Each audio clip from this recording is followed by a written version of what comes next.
Do you ever have that moment where some of your old, more petty and maybe vindictive parts of you come out? Like, when you were younger and you weren't as mature and wise as you are in midlife, things bothered you. And if they bothered you enough, you might have nitpicked at people about them.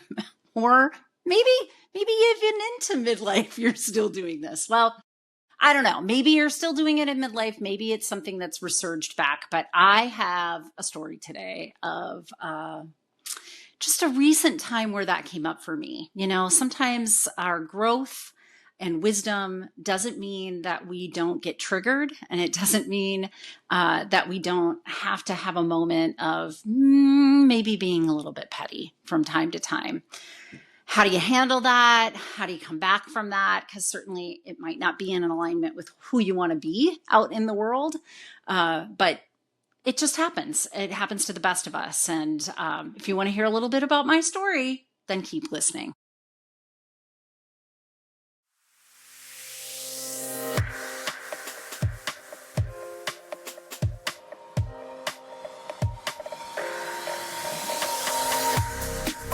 Welcome.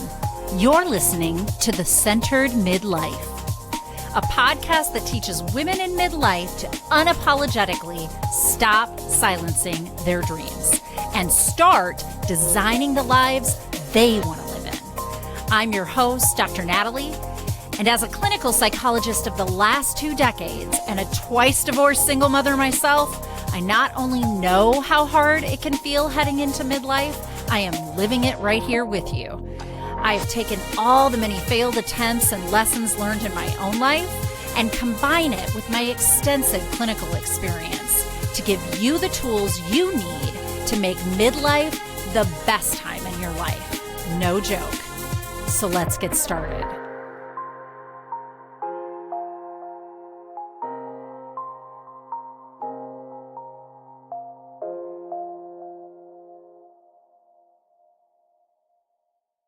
Welcome back to The Centered Midlife. It's been a few weeks. I'm sorry, it's summer and I moved, and yeah, those are my excuses. It's summer and I moved. I have a million projects. If you're watching this on YouTube or you see the video on Spotify, you will see behind me several beautiful samples of paint on my wall because I'm trying to figure out what I'm going to do my board and batten. And I think that the board actually will be about that high.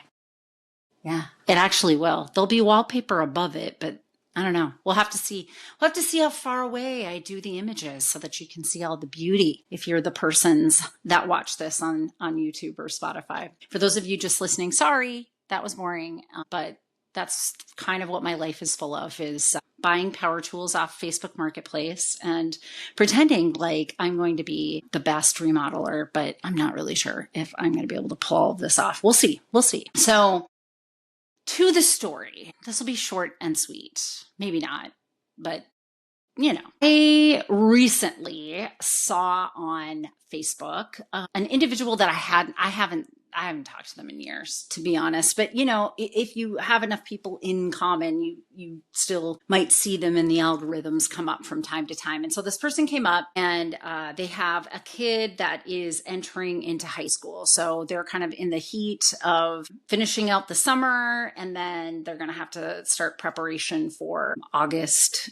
start in high school. And I remember this child being just itty bitty teeny weeny. Like, I don't remember when I met the family. I didn't know the family when this kiddo was a baby, but probably at least like second or third grade might have been what this kid was at when I first met them. And I was really close with the family for a while. Actually, I should say I and my ex-husband were really close. And then during my divorce from my ex-husband, that relationship dissolved, right? And that happens. It just, sometimes in the divorce, you don't get the friends. Like, that's just, it slices down the middle, and people don't get pulled both ways. Well, this particular couple, that really burned for me. And I think one of the main reasons that burned was I was so sad, disappointed, I guess, that they decided to listen to a narrative about what my divorce meant that was not true. It was not my truth, right? And I don't think it was an accurate truth of the situation for either me or my ex-husband. But it really burned. Like they just kind of snubbed me after the divorce. And I kind of heard through the grapevine some really non-generous things, very ungenerous things, I should say, that they thought of me, that they thought, I had been manipulating them into helping me with stuff after the divorce, because legitimately I had to move out of a house and, put stuff in storage and then take stuff from storage and move into another house. I'm sure you've all heard it, right? Like my last podcast I shared, like this home that I'm sitting in with the paint samples. Like this is one of the first times I can remember that I just wanted to move into a space, that I was really excited about it. And it wasn't clouded by anything else. I've certainly had other houses that I really adored and loved. But like, one of them was in North Minneapolis. And I remember buying that house just after my mom died, right? Before my dad died. I remember the summer following moving in because my parents died about 9 months apart. Then my dad died. And so like the experience in that house, while it was gorgeous and it was one of my favorite places architecturally and location wise and all of those things, it was also imprinted with that time in my life that was really difficult. I also had a relationship that dissolved during that time that needed to. Boyfriend that was not great at all. But when I was going through stuff with my mom as her health was failing before she passed, I just didn't have it in me to break up with him, to be honest. So I didn't do that till after she passed. So there's just like layers and layers of things that were happening in the context of my life that imprinted on that space. This space that I'm presently in, not the case. Like I am totally owning midlife and I'm having that centered midlife and I'm making one choice after another. But the other day I was watching, on Facebook, kind of this stuff unfold while this person was talking about not feeling ready. This is their oldest child, not feeling ready, that this child is going off to high school, not feeling like, it just seems surreal that it's gone that fast. But sometimes the minutes are long, and the days are short, right? Like the hours long, the days are short. I can't remember how that saying goes. But with kids, day to day, sometimes it's a slog for real. If you chose parenting in your life, you would understand that. But you also, if you have children that are aging, and if you're a woman in midlife, most likely you do, you also realize like, boom, it goes by. Boom, it goes by. Just decades of our life seem to swim by quite fast. And then you're reflecting like, oh my gosh, I missed that stage where they were like this and littler. So I'm reading all of this stuff and it was really moving. I don't ever actually interact with this person online. I just kind of am a voyeur in the background because it comes up in my algorithm. But there was this pang at the time as I'm reading it. And here's why. Here is why. So again, I was really close with this family, this couple and their children, and thought I was understood, right? Thought that I had a connection with them. After going through my divorce, after having some very ungenerous characterizations of myself that I heard through the grapevine that these people thought, and then they just atrophied, like totally stopped reaching out, totally atrophied from me. That was painful. Like that was like getting dumped again in a icky way for me. And so part of the pang is that, but a bigger part of the pang is that my son was entering high school when I divorced my second husband, right? So at that time, because I was in the flux of divorcing and had a 3-year-old at home, was trying to figure out where we were going to live. And, I split in the summer months with my ex. And so it was just before the school year. And, we didn't know if I was going to find a place by the time the school year started. The consensus between my son and I and his dad is my son really wanted to move in with his dad. He had a solid place, a house, it was in the school district, all the things, right? So because of that, he chose to stay there for all of his high school career. But like at one of the most difficult times in my life, the thing that probably was the most important in my life, my kids, my son, quickly diverged into a storyline that I had not prepared myself for at all, right? So I was already going to be grieving like this person who I saw write eloquently that, the kid is getting older, going to high school, going to embark on a bunch of stuff, not going to need me as much as a parent. Like all of that stuff was true, whether he lived with me or lived with his dad, but then he was choosing to live with his dad. And that was not something that I had planned for. And the grief of that was profound for me. But I also am recognizing that the grief of realizing that being rejected by this family and their kids and being seen as manipulative and trying to get people to help me at the time. And that was like I was a big victim or something like that, which was a very ungenerous way of looking at how I was coming across at the time. I'm sure I was broken. We were both broken as we split. So like, what? It really pissed me off. I'm not going to lie. I got angry. Like that was the stage of grief that showed up for me as I had that pang and I'm reading this Facebook post. Like I want to pettily write in the comments, yeah, guess how you would feel if your kid was also moving in with his other parent? Because I know this person would know what I was referring to, right? Like I wanted to zinger and tell this person like, see, you didn't even appreciate how much shit I was going through at that stage of my life. And instead chose to have this ungenerous idea of who and what I was and the decisions I was making at a really awful time during my life. So great. Glad you have this perfect life and you're just, already grieving the developmental growth of your kiddo. But thanks a lot over here that you just like shit all over my parade, right? Like I really wanted to be petty. I had some choice words. I had some quick witted quips that I was going to put in there. And I held myself back. And if you do or don't hold yourself back when you have these moments, there are no wrong answers to this. Like quite literally, there are no wrong answers. So don't hear that. But I didn't quit back. I try not to do that on social media because there's just too much of that violence back and forth of opinions with anonymity of some kind. And I just don't want to participate in creating grief in the world. I think kindness goes a lot further and is where our efforts should be. So anyway, didn't respond, but did think about it and did kind of talk about it in my head and went through it. And here's what Dr. Natalie side of me, like my psychologist side, is unpacked.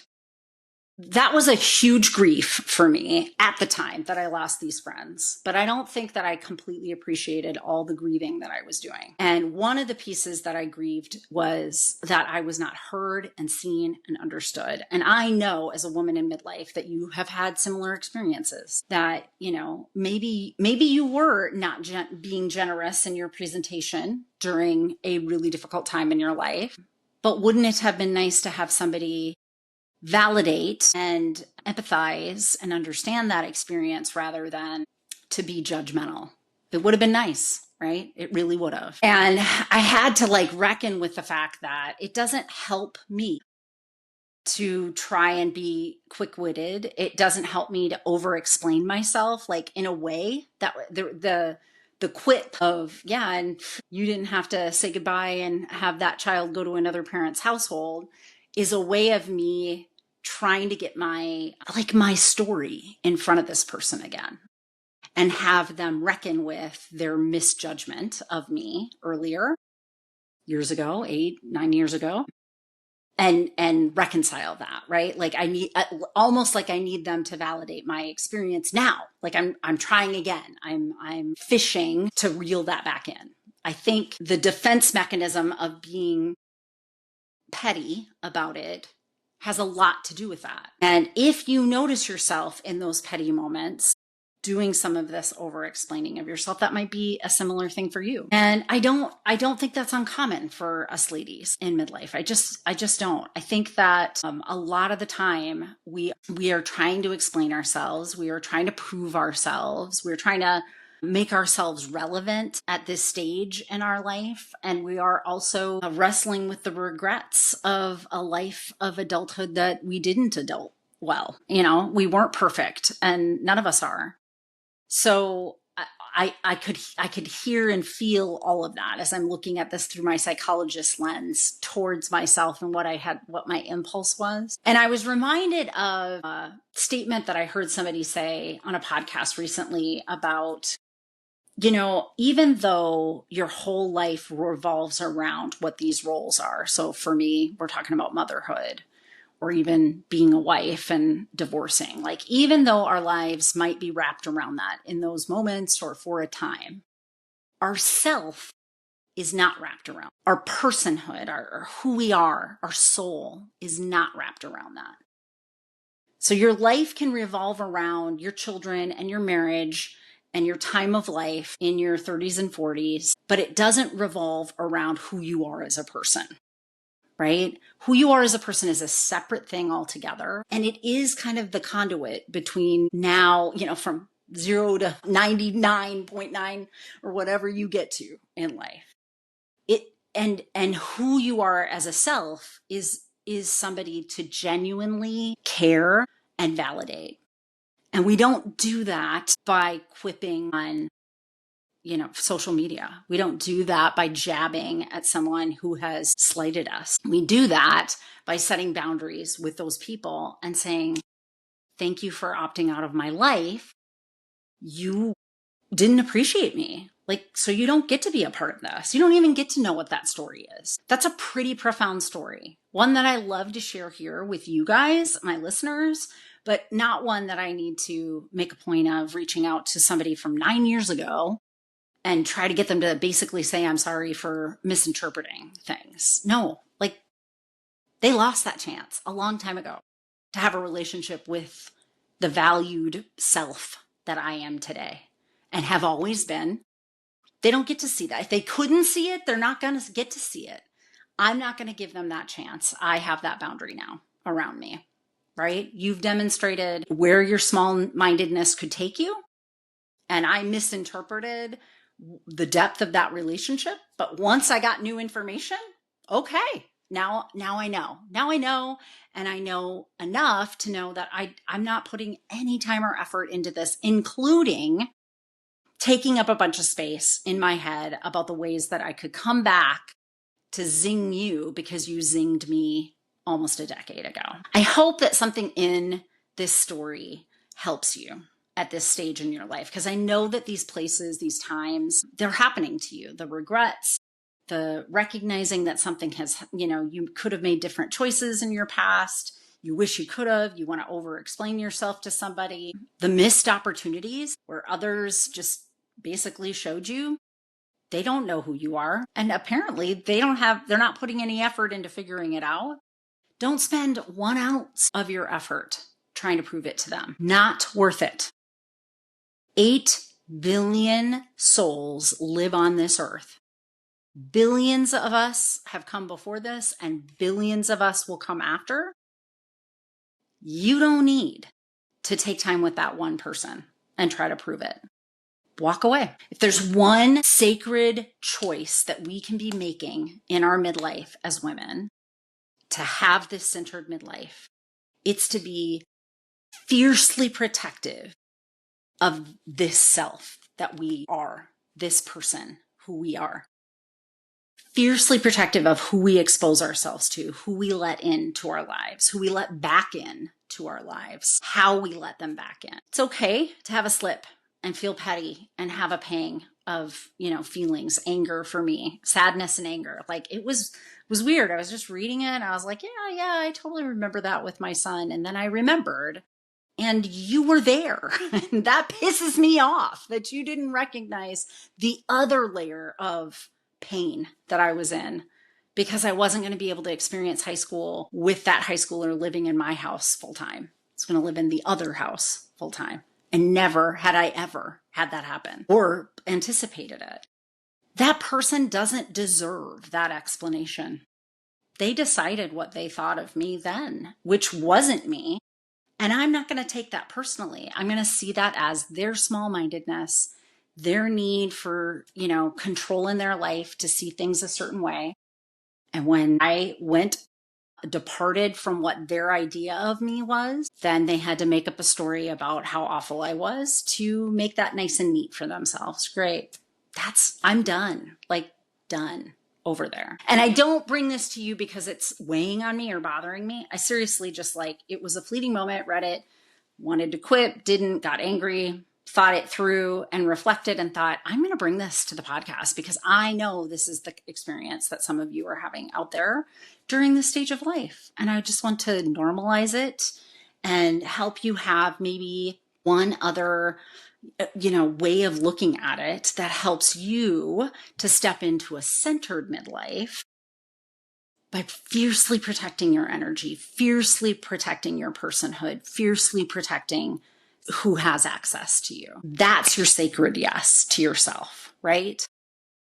You are 1 in 8 billion, quite literally. 1 in billions and billions when you think of all the billions of people who have come before us and all that will come after us, because no one else will uniquely ever be your soul, ever be you again. That's unbelievable when you think about it.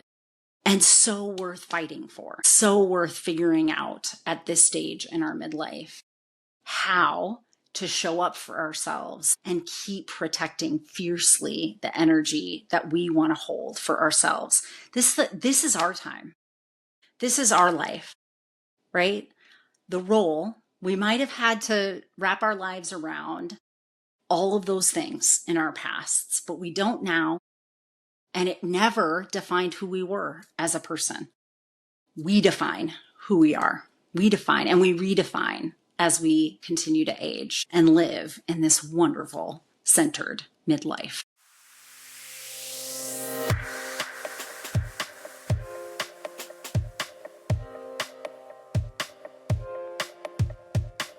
Because I am a licensed clinical psychologist in the state of Minnesota, I have to make sure at the end of each of these episodes that I give you the disclaimer that none of the material that I talk about in these podcasts is meant to replace any kind of therapy or formal medical or mental health treatment. And in fact, anything that I offer on my website, my coaching programs, any kind of psychoeducational materials that I release are not a replacement for that level of care. So just take that into account when you listen. This is information for you, and hopefully you find it of value, both as an educational tool and for your entertainment. And I also want to mention that if anyone you know is in a mental health crisis, needs additional help, I always include these 2 crisis resources. They're available to anybody. Pick up the phone and dial 988 for the National Suicide Prevention Lifeline. And you can always visit their website at suicidepreventionlifeline.org. Additionally, there's actually a crisis text line. So if you're not somebody that likes to pick up the phone, text HOME, home, to 741-741 to the crisis text line. And you can find them online at crisistextline.org. Thank you for listening to my podcast, and I hope that you like and follow me wherever you get your podcasts, and maybe consider leaving me a review. It always helps me to keep this podcast relevant when I know what you want to hear about.